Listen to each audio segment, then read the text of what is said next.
Bismillah, walhamdulillah, wa salatu wa salam ala rasulillahi wa ba'd. On va reprendre, Inch'Allah, donc. On est sur les trois fondements. Le livre de Cheikh al-Islam Mohammed ibn Abd al-Wahhab, qui est né en 1115 de l'Hégire, qui est mort en 1206 de l'Hégire. Et on a vu jusqu'à présent le début du livre. On passe les introductions, on en a déjà parlé au cours précédent. Et on a vu le début du livre avec la basmala, le sens de la basmala.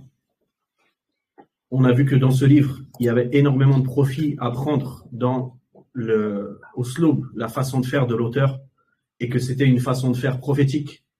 Le fait d'invoquer pour l'étudiant, le fait, dans la formulation de ses phrases, de faire des questions, d'attirer l'attention, de faire en sorte que la science elle soit profitable, et ensuite de choisir les sujets qui sont les plus importants, puis les choses qui sont importantes. Et donc il nous disait, l'auteur, pour l'introduction qu'on a vue jusqu'à présent, il y a 4 choses qui sont obligatoires pour les musulmans. Et ces 4 choses, nous, on doit les maîtriser, Inch'Allah. Ces 4 points à connaître. Le premier, c'est la science.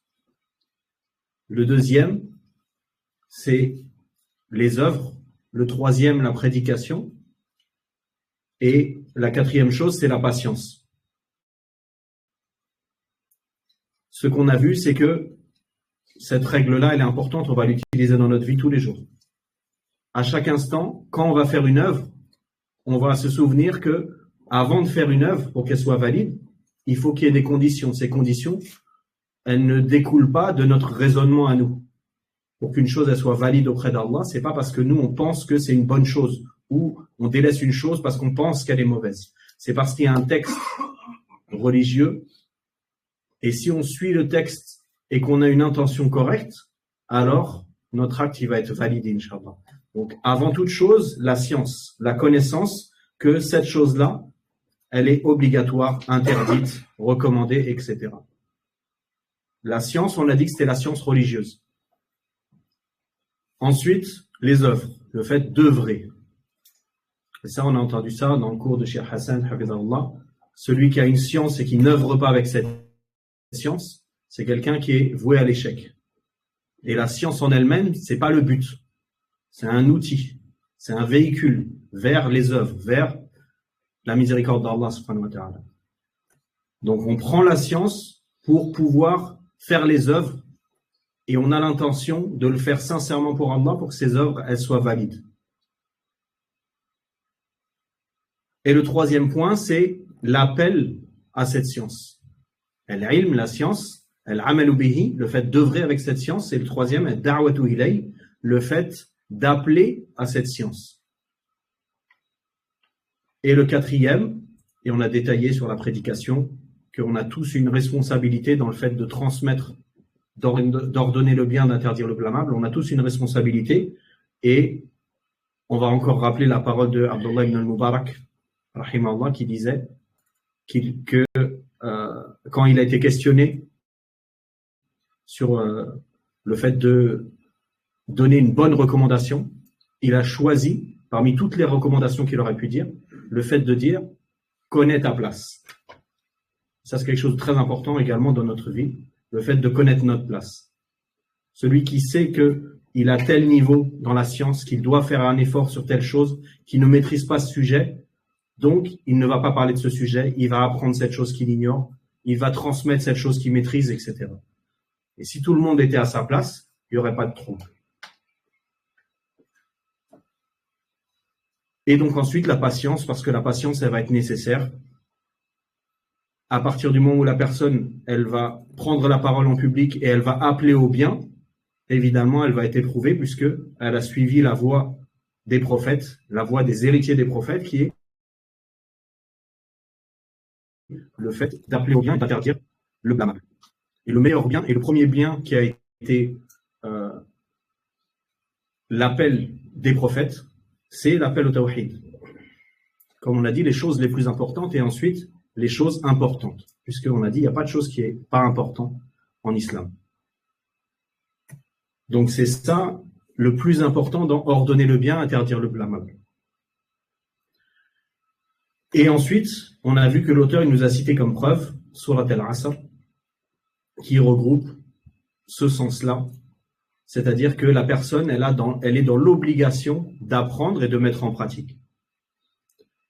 Et c'est ça les points les plus importants à comprendre. On a dit que c'était même peut-être la chose la plus importante de cette épître, le fait qu'on doit apprendre et mettre en pratique. Donc ça c'est compris, Inch'Allah.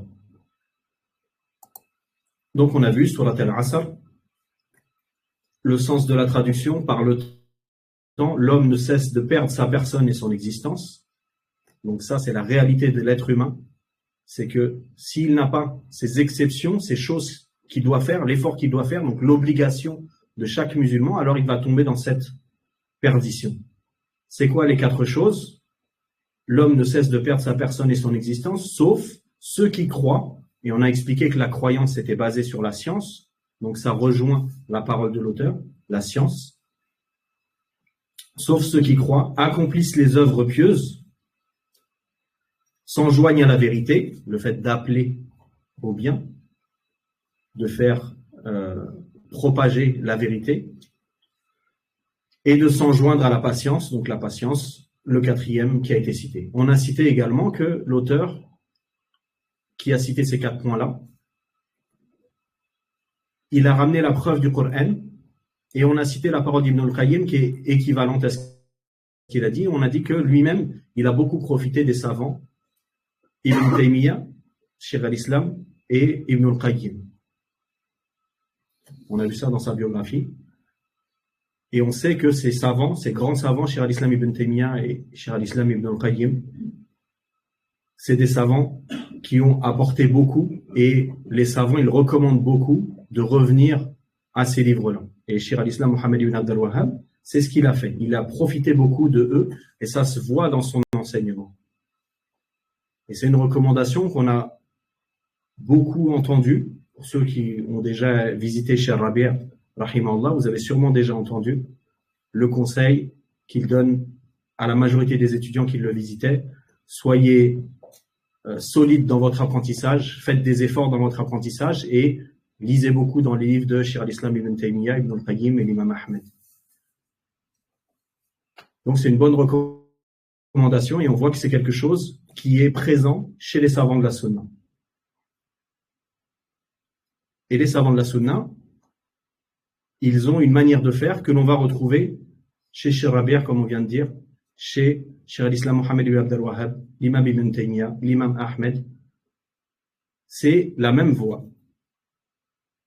C'est des formulations différentes, mais c'est pas chacun qui parle, il a une règle différente. C'est toujours la même règle. C'est toujours la même façon d'appeler à l'islam. Et on s'était arrêté ici, donc, avec Surat al-Asr. On va maintenant avancer, Inch'Allah, et on va lire le matn uniquement en français, Inch'Allah, pour avancer plus vite. Donc, l'auteur, il dit, rahimahullah, après avoir cité Surat al-Asr, il dit, Al-Shafi'i, rahimahullah, a dit, si Allah n'avait fait descendre que cette sourate comme preuve pour ses créatures, cela leur aurait suffi. Ici, on dit Al-Shafi'i parce que l'auteur, il a dit Qala Al-Shafi'i. Mais c'est une bonne chose, nous, quand on cite des grands savants, des grands imams, de dire l'imam Shafi'i. C'est juste pour préciser ici que c'est pas quelque chose qui est obligatoire quand on cite un savant de dire l'imam Shafi'i, mais c'est un respect et c'est un droit qu'ils ont sur nous, les gens de science, de leur donner leur statut. Sans exagération, en appelant quelqu'un avec un titre qu'il n'a pas, comme certains qui sont appelés imams dans tel et tel domaine, alors qu'ils ne méritent pas ce statut-là, et à l'inverse, de ne pas dénigrer les gens de science en ne pas leur donnant le statut qu'ils ont. Et donc ici, il nous rapporte la parole de l'imam Shafi'i, qui est en réalité une parole que dans les livres qu'on a actuellement, on n'a pas cette parole-là. On a des paroles équivalentes. Mais le sens qui est voulu ici, c'est Surat al-Asr, elle contient des sens, comme il est dit ici, que si la personne elle méditait, elle donnait la valeur de la compréhension de cette sourate, alors elle serait dans la voie droite. C'est ça le sens qui est voulu. Ensuite, il dit, et Al-Bukhari, donc l'imam Al-Bukhari, rahimahullah, a dit, chapitre, la science précède la parole et les actes. La preuve est la parole d'Allah, dans le sens du verset, sache que nul ne mérite d'être adoré sauf Allah et demande pardon pour tes péchés. Allah a donc d'abord cité la science avant la parole et les actes. Donc, après avoir cité la parole de l'imam Shafi'i, il cite la parole de l'imam Al-Bukhari, et on est toujours dans l'appui de ces 4 règles. Les 4 choses qui sont obligatoires, la science, la mise en pratique, la prédication et la patience. Et là, ici, il a cité comme preuve Surat Al-Asr, ensuite la parole de l'imam Shafi'i pour renforcer encore l'importance de cette sourate, et la parole de l'imam Al-Bukhari, qui est le titre du chapitre dans son livre, l'Authentique, où il dit, chapitre, la science précède la parole et les actes. Donc là, on retrouve dans les 4 points le fait qu'on commence par la science et ensuite les œuvres. Et l'imam Al-Bukhari, il appuie sa parole également. Vous voyez, les gens de science, ils ont tous la même manière de faire. Ils parlent et ils parlent avec preuve. Et ils ramènent leurs preuves. Et donc il dit, la preuve est la parole d'Allah. Donc dans le sens du verset, sache que nul ne mérite d'être adoré sauf Allah. Donc pourquoi ce verset-là, il vient prouver que c'est d'abord la science et ensuite les œuvres qui découlent de la science? Parce que dans le sens du verset ici, c'est sache que nul ne mérite d'être adoré. C'est une science, sache. C'est clair. Sache que la ilaha illallah, nul ne mérite d'être adoré sauf Allah, et demande pardon pour tes péchés. Demander pardon, c'est une œuvre. Donc d'abord la science, sache, et ensuite demande pardon, l'œuvre. C'est clair, Inch'Allah. Et ensuite il finit le titre de son chapitre, puisque tout ça c'est le titre du chapitre, approximativement, ce qui est rapporté ici, mais on ne va pas rentrer dans les détails. Allah a donc d'abord cité la science avant la parole et les actes. Donc tout ça, ça va dans le sens où on apprend et on met en pratique, pour bien enraciner cette connaissance, que tout le monde puisse le comprendre et le mettre en application, Inch'Allah.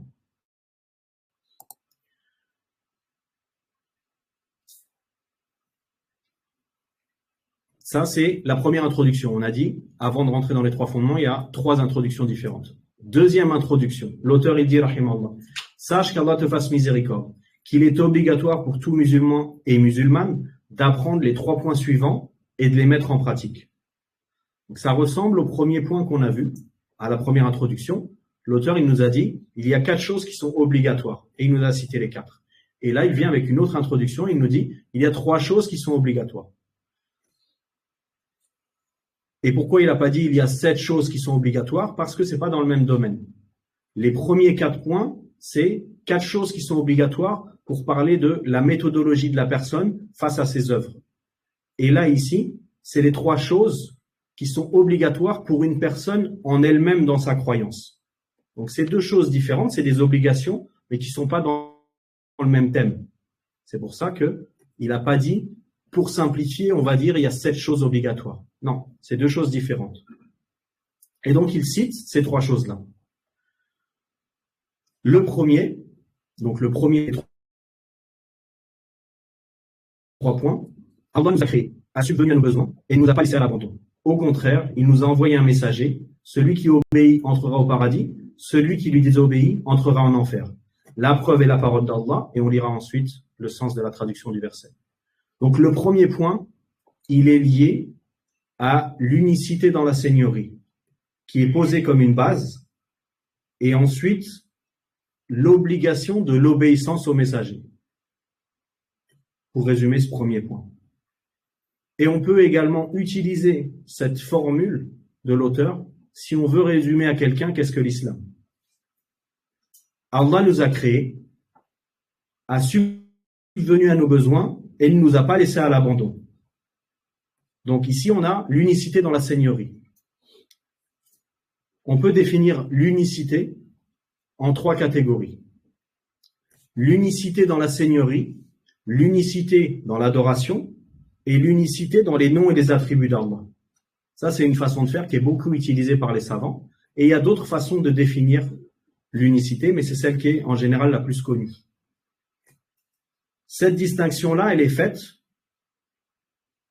par rapport au type d'unicité. Le premier, l'unicité dans Rububiyya, Rab, la seigneurie, le Seigneur. C'est les actes d'Allah.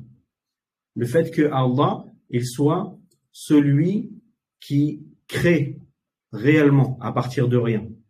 Celui qui possède toute chose réellement. Nous, on a des possessions, mais elles sont nisbi, elles sont relatives. Puisque quand on meurt, on n'a plus de possession. Et Allah, il possède réellement toute chose. Et Allah, il administre toute chose. Donc ça, c'est les actes d'Allah qui lui sont propres. Et nous, ce qui nous est demandé en tant que musulmans, c'est pour compléter l'unicité dans la seigneurie, d'affirmer que Allah, il a des actes qui lui sont propres et de ne pas attribuer ces actes à autre qu'Allah. Par exemple, celui qui va, comme on a dit dans l'introduction, demander à un arbre pour avoir des enfants, il a contredit l'unicité dans la seigneurie qu'on est en train de citer. Parce qu'il a attribué à autre qu'Allah le fait de pouvoir donner des enfants. Celui qui donne des enfants, ça fait partie des actes d'Allah. Et on a dit les actes d'Allah, c'est l'unicité dans la seigneurie, pour simplifier. Deuxième type d'unicité, l'unicité dans l'adoration. Ce n'est pas les actes d'Allah, c'est nos actes à nous, adorateurs d'Allah. Dans nos adorations, on doit faire tout type d'adoration pour Allah exclusivement et sincèrement et en conformité avec ce qui nous a été demandé religieusement. Et c'est comme ça que nos adorations vont être réellement des adorations. Et le troisième type d'unicité, c'est l'unicité dans les noms et les attributs d'Allah. Et ça, également, ce qui nous est demandé, c'est d'affirmer les noms et les attributs que Allah s'est attribué à lui-même ou que le prophète alayhi salatu wassalam lui a attribué. Ça, c'est les 3 types d'unicité. Donc ici, pour l'instant, on parle de l'unicité dans la seigneurie, les actes d'Allah. Allah nous a créés, a subvenu à nos besoins et ne nous a pas laissés à l'abandon. Donc d'abord, on sait que Allah il nous crée. C'est notre Seigneur. Et il ne nous a pas juste créés et ensuite il nous a laissés à l'abandon. Au contraire, il nous a envoyé un messager. Celui qui lui obéit, il entre au paradis. Celui qui lui désobéit, il entre en enfer. Donc c'est une manière de résumer qu'est-ce que l'islam. Si quelqu'un nous demande qu'est-ce que c'est l'islam, on pourrait lui résumer comme ça. Nous, on croit qu'on a été créé. On ne s'est pas créé nous-mêmes. On a un créateur. Et notre créateur, c'est Allah. Et il ne nous a pas juste créé. Il nous a créé et il a subvenu à tous nos besoins. Il a mis à notre disposition l'univers en entier. La terre, il nous fait descendre la pluie, sortir du sol des fruits. On a des montures pour nous. C'est à notre disposition tout ça. Et ensuite, il nous a ordonné le bien et il nous a interdit le blâmable. Comment il a fait cela? Par sa parole, subhanahu wa ta'ala, qu'il a prononcée à Jibril, qu'il a prononcée au prophète Mohammed sallallahu alayhi wa sallam. Et donc, on se retrouve avec le Coran, qui est la parole d'Allah, qui n'est pas créée, et les hadiths authentiques du prophète sallallahu alayhi wa sallam, qui sont les 2 parties de la révélation. Donc ça, c'est une manière de résumer l'islam. Ensuite, celui qui suit les préceptes de l'islam, qui suit le Coran et la Sunna, il est obéissant donc à Allah subhanahu wa ta'ala et au prophète, alayhi salatu wa salam, il entre au paradis, et celui qui désobéit, il entre en enfer. C'est une manière résumée d'expliquer cela. Donc vous voyez, c'est un livre pour les débutants, mais c'est pratique pour tout le monde, pour avoir une bonne façon d'exprimer aux gens et même d'enraciner les connaissances pour la personne qui veut avoir des fondements fermes. Celui qui lui obéit entre au paradis, celui qui désobéit entre en enfer. La preuve est la parole d'Allah dans le sens du verset. Nous vous avons bien envoyé un messager témoin de vos actes et paroles. De la même façon que nous envoyâmes un messager au Pharaon, le Pharaon désobéit alors au messager et nous l'anéantîmes par un dur châtiment.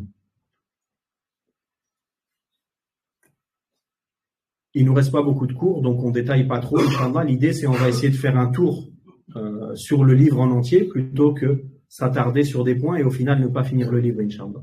Mais pour ceux qui ont déjà étudié le livre, vous savez qu'il y a plusieurs façons de détailler et de ne pas détailler. Et Inch'Allah, là, il y a un point qui est important, mais qu'on va laisser pour une prochaine fois, c'est le fait de dire celui qui désobéit entrera en enfer. Et attention à la mauvaise croyance des Khawarij qui considèrent que celui qui fait un péché, il va en enfer.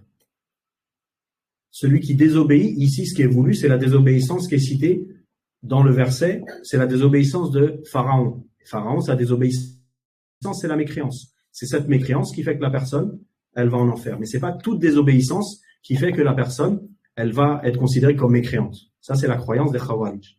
D'accord? Donc, on survole un petit peu, mais au moins comme ça, on prend les notions qui sont les plus profitables.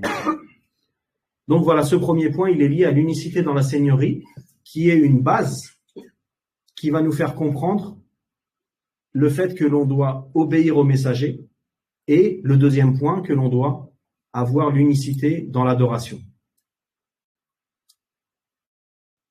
Donc, le deuxième point, l'auteur il dit, rahimallah, le deuxième, Allah n'agrée pas qu'on lui attribue un quelconque associé dans son adoration, même s'il s'agit d'un ange rapproché ou d'un prophète envoyé.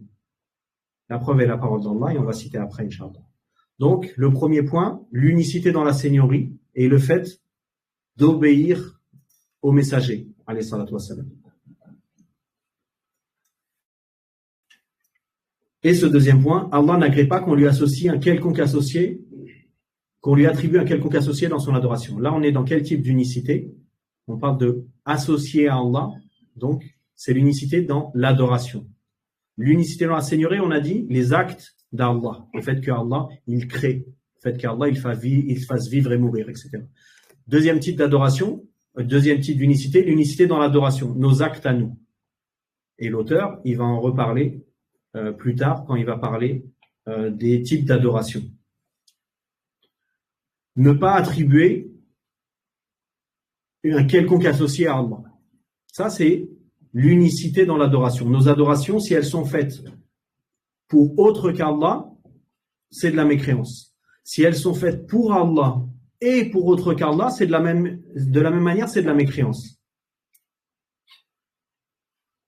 Donc, attention à bien comprendre que une personne qui adore Allah, c'est pas obligatoirement considéré comme une personne musulmane, puisque si elle adore Allah et qu'elle adore en même temps autre qu'Allah, elle a fait des actes qui ont annulé son islam.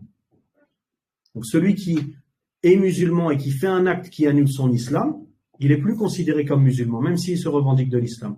Qui va dire est-ce que cet acte, il est de la mécréance, est-ce que cette personne, elle est mécréante? Ça, c'est quelque chose qui s'étudie également et qui s'étudie sérieusement parce qu'il y a de lourdes conséquences.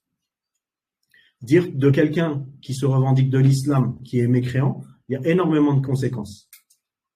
Par exemple, si une personne, elle fait un acte de mécréance et que c'est un musulman qui est marié, qui a des enfants, s'il fait cet acte de mécréance et qu'il est réellement devenu mécréant, son mariage, il est invalide. S'il meurt, il n'y a plus d'héritage avec les enfants. Donc, il y a des conséquences. Mais la majorité des cas, nous, on ne va pas avoir à chercher est-ce que la personne, elle est mécréante ou non. Et celui qui veut mettre un jugement sur une personne en particulier, il doit demander aux gens de science. Nous, on doit étudier, savoir qu'est-ce que la mécréance, qu'est-ce qui va rendre une personne mécréante.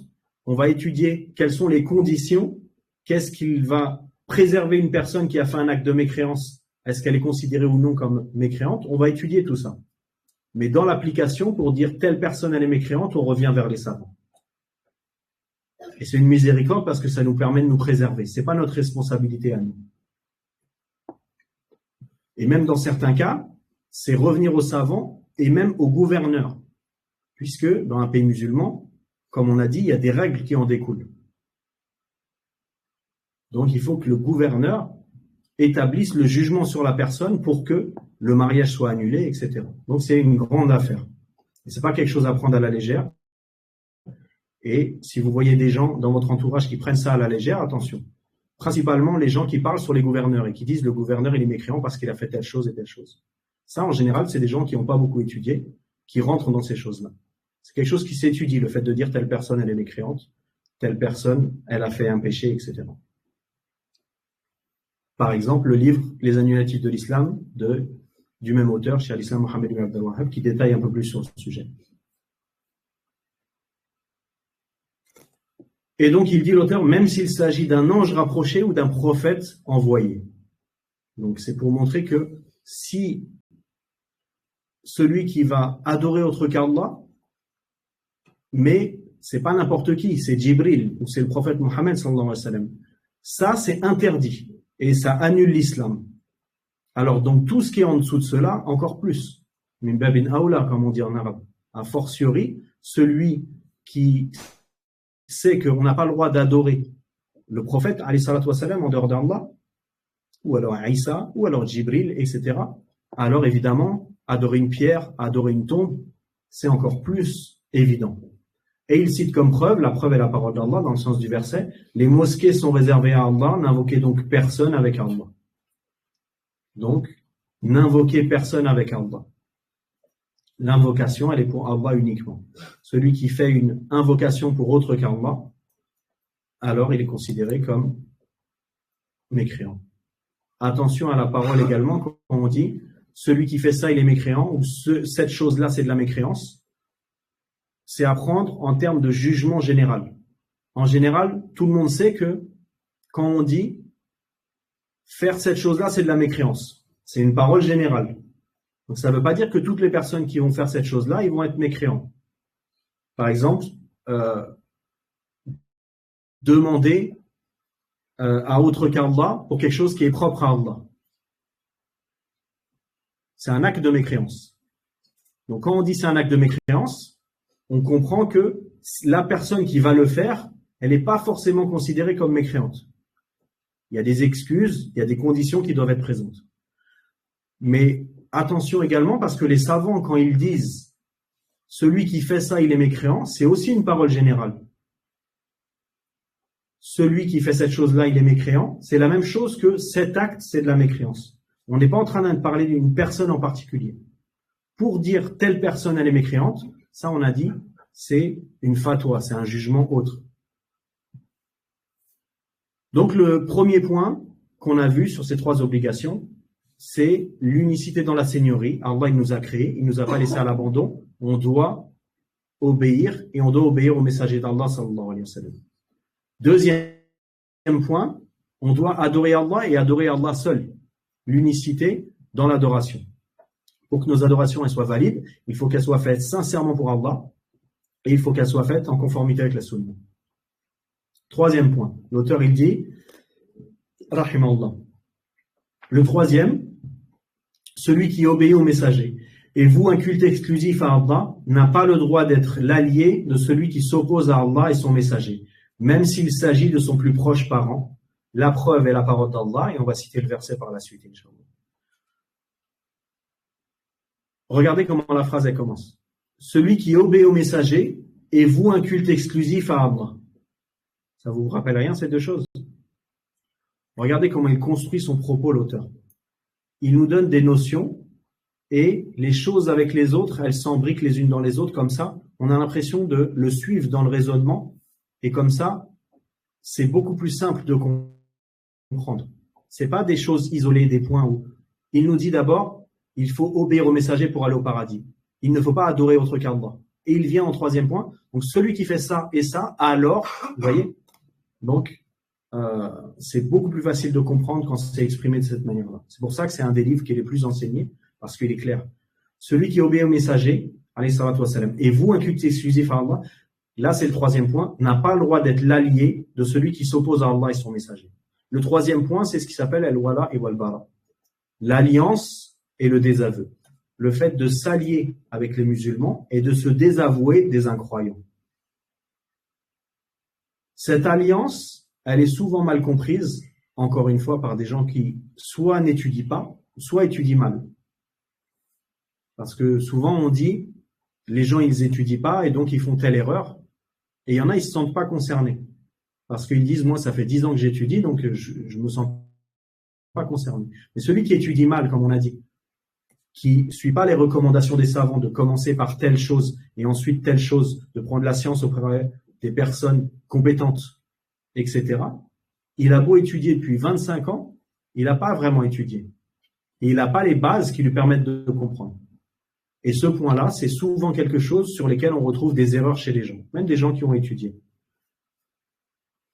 Donc, celui qui s'allie qui fait une alliance avec les opposés d'Allah, c'est quelque chose qui est le troisième point ici, c'est quelque chose qui est complètement interdit, et c'est de la mécréance, de s'allier avec les ennemis d'Allah. Qu'est-ce que c'est que l'alliance? Est-ce que c'est faire commerce avec un incroyant? Est-ce que c'est lui demander quelque chose dans toutes les situations? L'alliance qui est voulue ici, c'est une alliance qui implique al-hub wa nasr, l'amour et le soutien.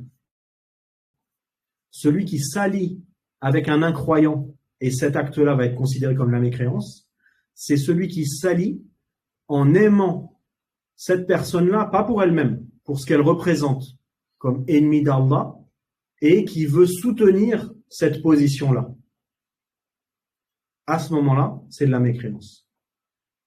Et ça, c'est une chose qui est souvent mal comprise avec, encore une fois, les gouverneurs qui vont s'allier avec telle et telle puissance et ils vont dire, il s'est allié avec les ennemis d'Allah, donc le gouverneur est mécréant, donc les savants qui le défendent, ils sont mécréants, donc, ils ont beaucoup de donc, et au final, tout le monde est mécréant sauf eux.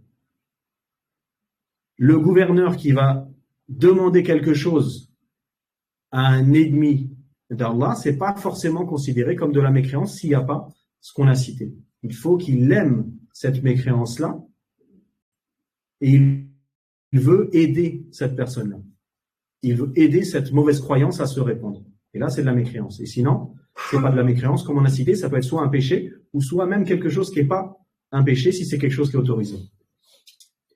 Et ensuite, comme à l'exemple d'avant, il nous a dit, il est interdit d'adorer autre qu'Allah, même si c'est un ange ou un prophète. Et ici, il est interdit de s'allier, même si c'est un proche parent. Donc encore une fois, il vient avec des exemples pour faciliter la compréhension.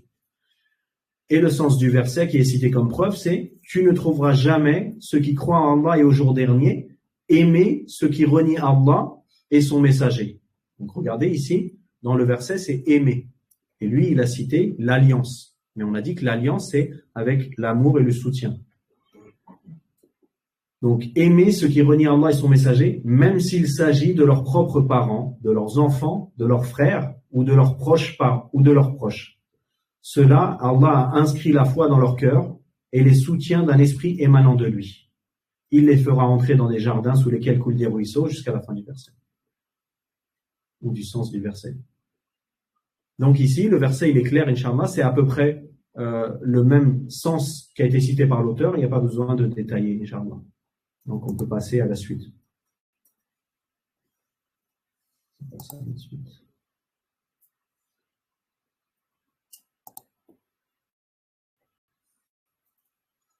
Donc cette introduction-là, la deuxième introduction, c'était 3 points qui ressemblent dans l'énoncé de départ à la première introduction, 3 points et 4 points, mais c'est pas dans le même sujet. Là, on a vu, c'est propre à un musulman qui va avoir dans ses actes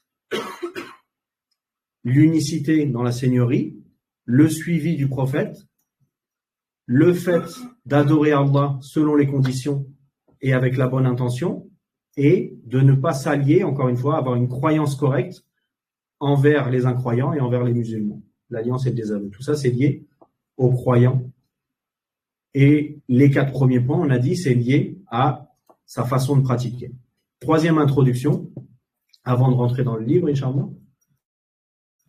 L'auteur, il nous dit, rahimahullah, sache qu'Allah te guide vers son obéissance.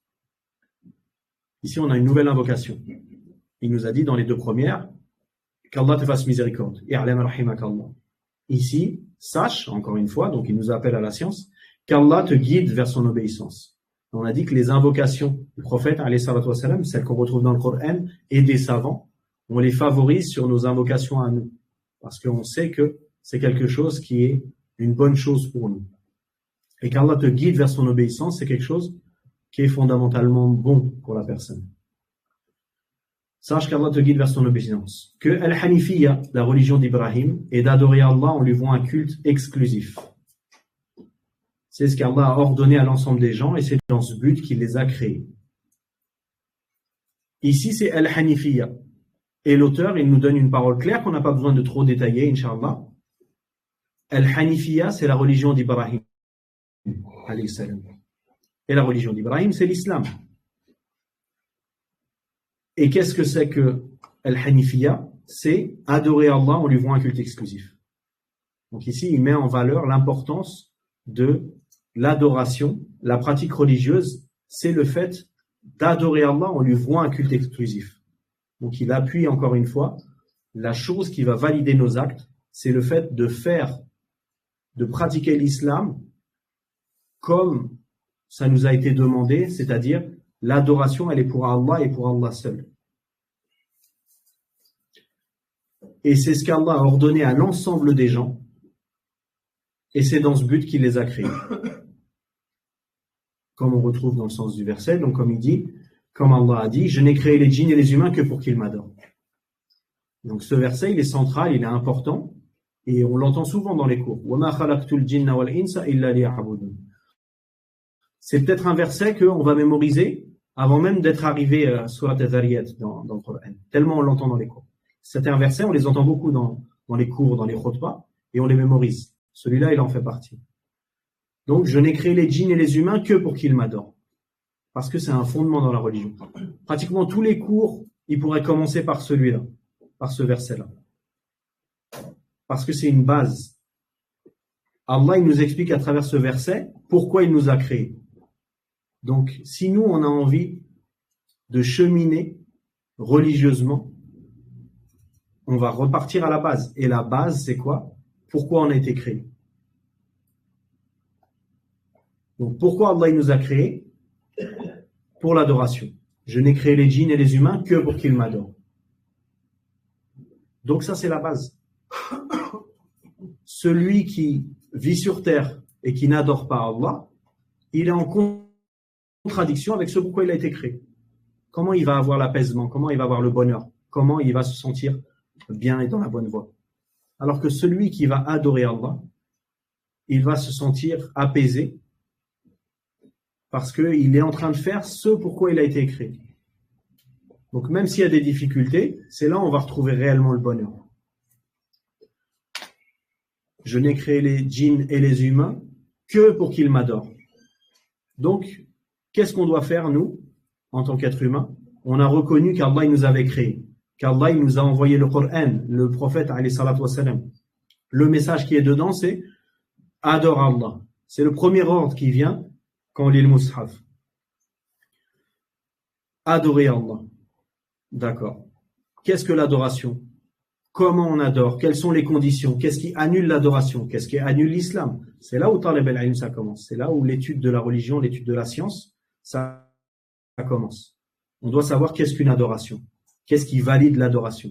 Qu'est-ce qui l'annule? Comment faire si on a annulé son adoration? Rattraper sa prière, etc. Tout ça, c'est pour que nos adorations elles soient valides. Et si nos adorations elles sont valides, on a obéi à Allah et son messager. Et si on obéit à Allah et son messager, comme il a été dit auparavant, on va au paradis. Donc, c'est synthétisé pour que tout le monde puisse comprendre.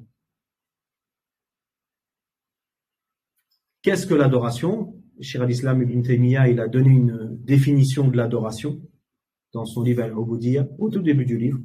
Et il a dit Ismun jami' li kulli ma yuhibbu Allah wa yarda. C'est-à-dire, c'est un nom générique, général, de tout ce qu'Allah il aime et il agrée, parmi les actions et les paroles apparentes et cachées. C'est une des définitions de l'adoration. Je répète si certains veulent noter. L'adoration, c'est un nom générique de tout ce qu'Allah aime et agrée parmi les paroles et les actes apparents ou apparentes et cachés. Si Allah il aime une chose, si Allah il dit dans le Coran qu'il aime une chose, faire cette chose-là, c'est une adoration. Et c'est un exemple. Et les savants, ils ont cité d'autres façons de voir. Ils ont d'autres façons de voir comment on définit une adoration. Par exemple, quand Allah subhanahu wa ta'ala dans le Coran, il nous donne un ordre, c'est une adoration. Faites cette chose-là, ne faites pas cette chose-là. C'est une adoration.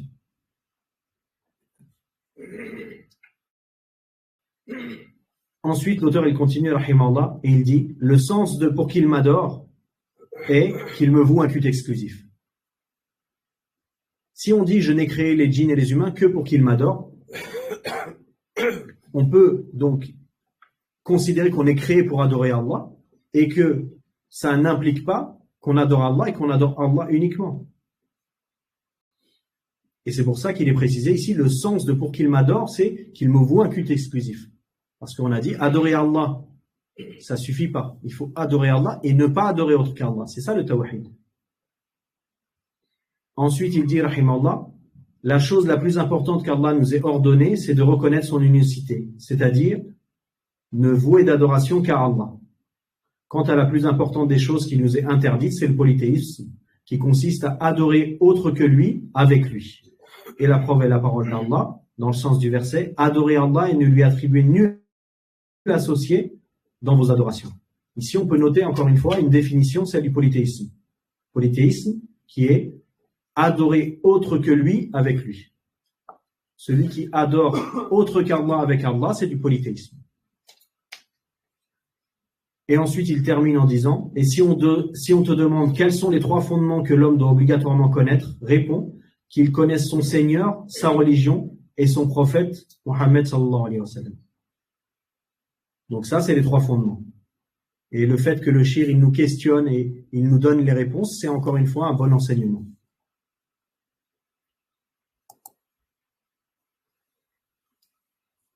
Il reste un peu de temps encore? Très bien. 10 minutes? D'accord, ok.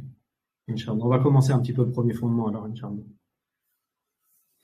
Donc l'auteur il dit, rahimahullah, si on te demande qui est ton Seigneur, réponds, mon Seigneur, c'est Allah qui m'a éduqué et a éduqué l'ensemble de l'univers par ses bienfaits. C'est lui que j'adore, je n'adore nul autre que lui. La preuve est la parole d'Allah, dans le sens du verset, la louange est à Allah, Seigneur des univers. Donc on est dans le premier fondement, on a fini les introductions, on a pris des choses qui vont nous permettre de mieux comprendre ces 3 fondements-là, et c'est à ça que ça sert les introductions. Maintenant on rentre dans le premier fondement. L'auteur il vient encore une fois avec une bonne manière de faire, on ne va pas détailler à chaque fois, on en a déjà parlé. Si on te demande qui est ton Seigneur, réponds, mon Seigneur c'est Allah, qui m'a éduqué et a éduqué l'ensemble de l'univers par ses bienfaits. En français on ne voit pas trop le lien. Mon Seigneur, c'est Allah qui m'a éduqué. Mais en arabe, le mot rab et le mot éduqué, c'est la même racine. Rab, c'est le Seigneur. Et alladhi rabbani, celui qui m'a éduqué, ça vient du mot rab également. Donc encore une fois, c'est des choses, celui qui est en français, il passe à côté de certaines notions, d'où l'importance de la langue arabe. C'est Allah qui m'a éduqué et a éduqué l'ensemble de l'univers par ses bienfaits. C'est lui que j'adore et je n'adore nul autre que lui. Simple à comprendre, Inch'Allah, pas besoin de détailler. La preuve est la parole d'Allah. La louange est à Allah, Seigneur des univers. La louange est à Allah, Seigneur des univers. Ensuite, il dit, rahimahullah, toute chose ou personne autre qu'Allah fait partie de l'univers. Moi-même, je fais partie de cet univers. Pareil, pas besoin de détailler, Inch'Allah, c'est clair. Ça nous rappelle à l'humilité de notre situation. On fait partie de l'univers. On ne sous-estime pas l'importance de nos actes parce que c'est ça qui va compter quand on va être jugé, mais on ne s'imagine pas qu'on est le centre de l'univers et qu'il faut absolument qu'on donne notre avis sur tout, par exemple, etc. Et ensuite, il dit, rahimahullah, si on te demande comment as-tu connu ton Seigneur? Donc encore une fois, une question. Et ici, cette question, elle nous permet, si on n'a pas la réponse, d'attirer notre attention. C'est vrai, comment j'ai connu mon Seigneur? Et également, elle nous donne une information que le fait de connaître Allah, il faut qu'il y ait une raison comment on a connu Allah, puisqu'on ne voit pas Allah. Personne ne voit Allah, subhanahu wa ta'ala. Donc, comment on peut dire je connais Allah? Comment on peut dire je crois en Allah si on ne l'a pas vu? C'est une question légitime et c'est un fondement. Surtout quelqu'un qui vit dans un pays de mécréance, il va se retrouver beaucoup plus confronté avec des incroyants. Donc sa foi, elle va être beaucoup plus mise à l'épreuve. Il faut qu'il ait des bases solides. Et donc si on lui demande qu'est-ce qui fait que tu es musulman ou pourquoi tu dis que Allah il existe, etc., s'il ne sait pas répondre, il va se mettre en difficulté. C'est la raison pour laquelle la hijra elle est obligatoire d'ailleurs. Donc si on te demande comment as-tu connu ton Seigneur, réponds, toujours il fait les questions et les réponses, par ses signes et ses créatures. Deux choses, les signes et les créatures. Parmi les signes, il y a la nuit, le jour, le soleil et la lune.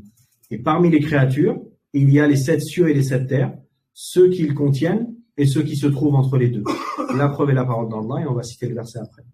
Donc ici, il nous a donné 2 bases pour la connaissance d'Allah, subhanahu wa ta'ala. Les signes et les créatures.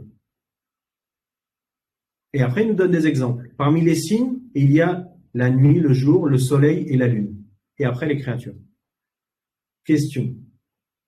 Parmi les signes, il y a le soleil et la lune. Donc, le soleil et la lune, ce n'est pas des créatures? Si? Donc, ici, il faut pas mal comprendre. Le fait de dire les signes et les créatures, ce n'est pas 2 ensembles complètement différents. Il y a un ensemble et un sous-ensemble. Donc, le fait qu'il donne des exemples, ça nous permet justement de mieux comprendre. Et pas, justement, de nous perdre dans les explications. Parmi les signes, il y a la nuit, le jour, le soleil et la lune, qui sont des créatures. Mais pourquoi il a cité ça comme signe et qu'il ne les a pas cités comme créatures? La distinction entre les deux, c'est que les signes, à l'intérieur des signes, qui est le grand ensemble, il y a les créatures et il y a autre chose qu'on va citer après, Inch'Allah.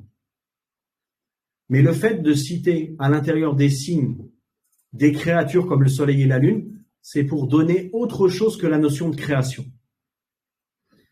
Les signes et les créatures. Pour simplifier, on va commencer par les créatures. Parmi les créatures, il y a les 7 cieux, les 7 terres, etc. Le fait de voir que Allah il a créé les 7 cieux, les 7 terres, c'est une création qu'on peut voir, qu'on peut percevoir. Donc si on voit qu'il y a des choses qui ont été créées, on se dit qu'il y a un créateur. C'est ça qui nous prouve l'existence d'Allah. Les signes et les créatures. Les créatures, des choses sont créées. Les 7 cieux, les 7 terres. Nous-mêmes, on est créés. Est-ce qu'on s'est créé nous-mêmes? Est-ce qu'on est créé à partir de rien? Non. Ni l'un ni l'autre. Donc, il y a un créateur. Le créateur, c'est Allah subhanahu wa ta'ala. Donc, c'est lié à la notion de création. Les créatures, la création. D'accord? Le deuxième point, on revient en arrière, les signes. Le soleil, la lune, la nuit et le jour. Il y a une notion qui se retrouve dans les 4. On a dit c'est des créatures, mais ils ont une notion qui est supplémentaire, c'est une alternance. La nuit, elle n'est pas présente tout le temps. Il y a la nuit et ensuite il n'y a plus la nuit. Le jour, pareil. Le soleil, il est en déplacement. La lune, elle est en déplacement. Cette notion de déplacement, elle nous montre pas uniquement le fait qu'elle ait été créée, la lune, mais si la lune, elle se déplace, ça veut dire qu'il y a quelqu'un qui gère le déplacement de la lune. Donc le signe, il est lié à cette chose-là. Le fait que la lune soit créée, ça nous montre qu'il y a un créateur. Et le fait que la lune se déplace, ça nous montre qu'il y a un administrateur, un gestionnaire. Mudabbirul Amr. Donc les signes et les créatures, c'est pour donner cette notion-là. Et il y a une chose qu'on ajoute dans le côté signes et créatures, les signes, c'est-à-dire le Coran. Parce qu'en arabe, le mot, comme on ne l'a pas cité en arabe, le mot signe, c'est ayat. Parce que le mot verset, il veut dire signe, il veut dire preuve. Et les versets, ce n'est pas des créatures. La parole d'Allah, ce n'est pas une créature, ce n'est pas créé. Ça, c'est une mauvaise croyance. La croyance des gens de Sunna, c'est de dire que le Coran, c'est la parole d'Allah, qu'il a prononcée et qui n'est pas créé. Et dire que le Coran est créé, c'est de la mécréance. Et donc, parmi les signes, on a ce qu'on a cité, les choses qui appellent au fait qu'Allah, il administre. C'est un signe dans ce sens-là. Et on a les versets du Coran qui sont des signes également. Donc, comment on a connu Allah? À travers l'environnement, le fait de reconnaître qu'Allah, il est le créateur et celui qui fait alterner les choses, et également le Coran. Et ensuite, la preuve est la parole d'Allah, dans le sens du verset. Parmi les signes, il y a la nuit, le jour, le soleil et la lune. Ne vous prosternez donc pas pour le soleil ni pour la lune, mais prosternez-vous plutôt pour Allah qui les a créés si c'est vraiment lui que vous adorez. Regardez ici la formulation de l'auteur et la formulation du verset, c'est exactement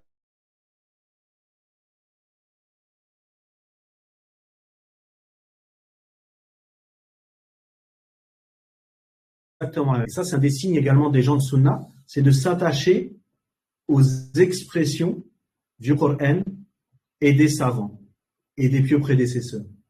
On ne vient pas avec des nouvelles expressions qui n'ont pas été citées, parce que ces expressions-là, elles vont laisser rentrer dans l'islam, si on les utilise, peut-être quelque chose qui implique du vrai et du faux. Par exemple, l'utilisation du mot miracle, mu'jiza. C'est pas quelque chose qui est utilisé par les savants à la base. Et des gens ont rentré cette façon de parler, et en ayant rentré cette façon de parler, c'est un peu comme un cheval de Troie où ce mot il peut être utilisé pour détruire l'islam de l'intérieur après. Donc les termes qui sont utilisés par les savants, on les garde, on les utilise. Certains, ils vont rapporter des choses dans l'islam en disant le sens il est le même, mais en vérité le sens il n'est pas le même. Donc attention à cette chose-là également. Et donc ici l'auteur, il a cité pratiquement mot pour mot le verset. Et deuxième preuve, puisqu'il a cité ici une deuxième preuve, et également, donc il dit rahimallah, et également, donc dans le sens du verset, votre Seigneur c'est Allah, celui qui a créé les cieux et la terre en 6 jours, puis s'éleva au-dessus de son trône. Il fait recouvrir le jour par la nuit, qui se succèdent interminablement. Il a créé également le soleil, la lune, les étoiles, en les soumettant à son commandement. Vraiment, à lui seul appartient la création et le commandement. Infiniment béni est Allah, Seigneur des univers. Ici, encore une fois, le verset, il est clair. Ça fait partie des versets, on peut méditer dessus. Faites bien la différence entre méditer sur un verset, comme on a dit, et tirer des règles des versets. Comme le verset dit ça, donc, j'ai le droit de faire telle adoration, j'ai le droit de raccourcir ma prière. Ça, c'est les savants qui tirent des règles des textes. Nous, on médite. On ne tire pas une règle. On lit, Allah, il a créé les cieux et la terre en 6 jours, etc. Donc, on comprend le sens et on médite dessus. À Allah appartient le commandement, à lui seul appartient la création et le commandement. Ici, on retrouve la création et le commandement, la notion de création qu'on a citée, les 7 cieux, les 7 terres, la création et le commandement. Le commandement, le fait que les choses se déplacent, que notre cœur bat, c'est Allah qui fait qu'à chaque instant, la situation, elle se passe. Donc voilà pour la deuxième preuve. On s'arrête ici, Inch'Allah. Barakallahu fikum. Donc on reprendra à cette partie-là, War-Rabb wal-Ma'bud, au prochain cours, Inch'Allah. S'il y a un prochain cours, sinon dans un autre séminaire, Inch'Allah. Subhanakallahumma wa bihamdik. Ashhadu an la ilaha illa anta astaghfiruka wa atubu ilayk. Barakallahu fikum. Et donc maintenant, on va faire l'adhan, j'imagine, et directement après l'iqama. Donc celui qui n'a pas l'odo, c'est maintenant, Inch'Allah. Et encore un rappel pour les bouteilles. Ne laissez pas traîner vos bouteilles. Pour ceux qui n'étaient pas là hier, Inch'Allah. Les bouteilles, si vous la laissez traîner et que quelqu'un vous la déplace, ça va finir en gaspillage. Puisqu'il y aura 3-4 bouteilles identiques les unes à côté des autres, personne ne boira les bouteilles. D'accord? Donc on fait attention à ne pas faire de gaspillage avec les bouteilles. Parce que c'est une responsabilité aussi. Et ça, Cheikh Abdullah al-Bukhari, il donnait de l'importance à ça. Et jusqu'à aujourd'hui, quand il donne ses cours et qu'il voit des bouteilles qui traînent, il le dit. Et ça, c'est les savants éducateurs qui donnent de l'importance dans les choses qui sont importantes. On éduque les gens, Inch'Allah. Donc, pensez-y, barakallahu fikum, jazakumullahu khairan.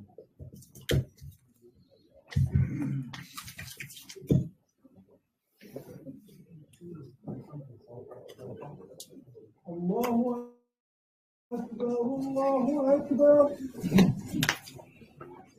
الله أكبر الله أكبر أشهد أن لا إله